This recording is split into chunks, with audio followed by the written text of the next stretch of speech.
الرجيم. بسم الله الرحمن الرحيم. سورة البقرة مدنية، فمن بدله بعدما سمعه فإنما إثمه على الذين يبدلونه، إن الله سميع عليم. فمن خاف من موص جنفا أو إثما فأصلح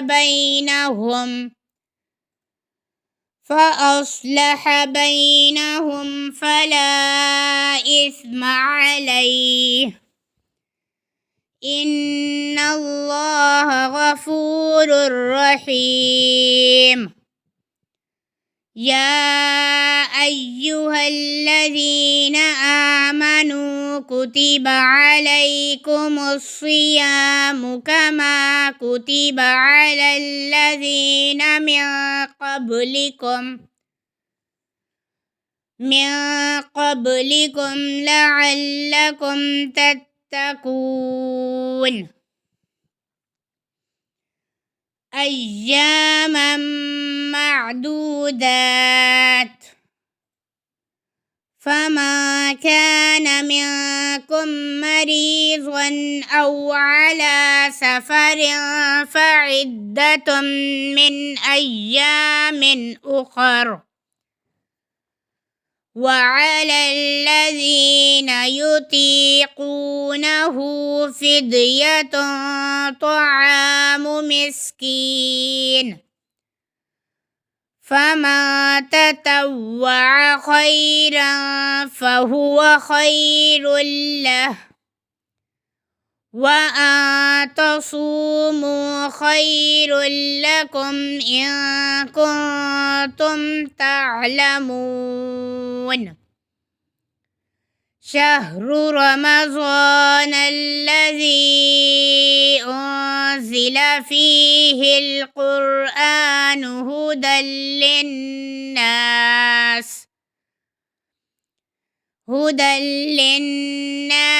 وبينات من الهدى والفرقان، فمن شهد منكم الشهر فليصمه، وما كان مريضا أو على سفر فعدة من أيام أخر، يريد الله بكم اليسر ولا يريد بكم العسر، ولتكملوا العدة ولتكبروا الله على ما هداكم ولعلكم تشكرون. وإذا سألك عبادي عني فإني قريب أجيب دعوة الداع إذا دعاني فليستجيبوا لي وليؤمنوا بي لعلهم يرشدون.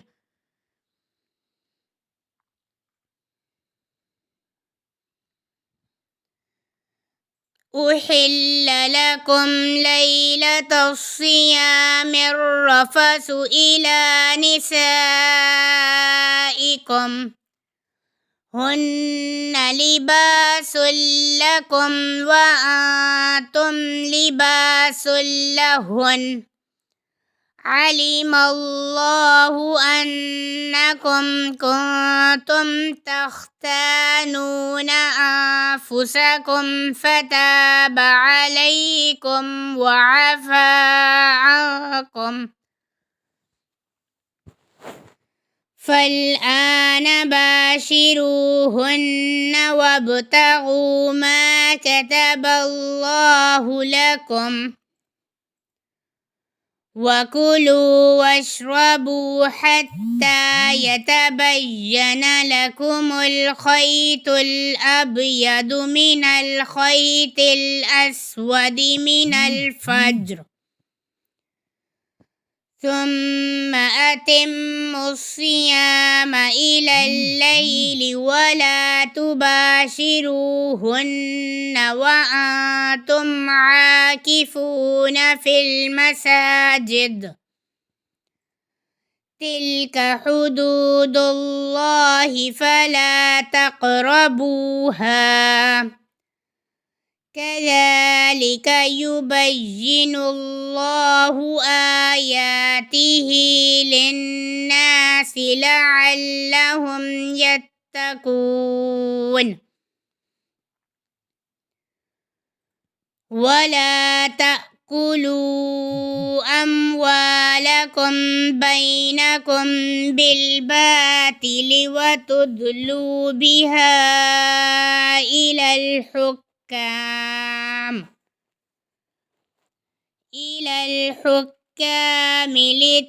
لتأكلوا فريقا من أموال الناس بالإثم وأنتم تعلمون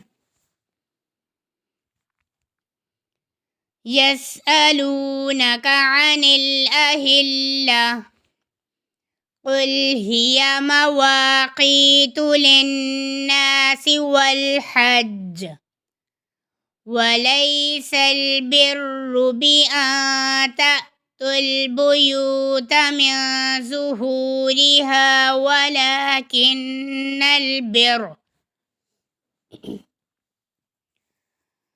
ولكن البر من اتقى وأتوا البيوت من أبوابها واتقوا الله لعلكم تفلحون وقاتلوا في سبيل الله الذين يقاتلونكم ولا تعتدوا إن الله لا يحب المعتدين صدق الله العظيم.